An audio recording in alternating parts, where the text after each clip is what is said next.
గ్రామ మాజీ సర్పంచ్ భర్తను. నా పేరు టిఆర్వి ప్రసాదరావు. నాకు దాదాపుగా 3 లక్షల బిల్లులు రావాలా.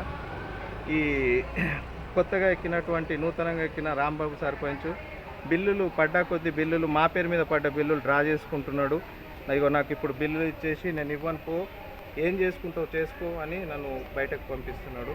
ఈ అన్యాయాన్ని కొంచెం ప్రశ్నించాలని కోరుతున్నాను. మాజీ సర్పంచ్గా గ్రామానికి చాలా సేవ చేసిన, అన్ని అప్పులు అయిపోయినాయి. ఈ అప్పుల బిల్లులు ఇవ్వమంటే కూడా తను ఇవ్వను, ఏం చేసుకుంటావు చేసుకోపో అన్న ధోరణిలో మాట్లాడుతున్నాడు. దయచేసి న్యాయం చేయగలరు.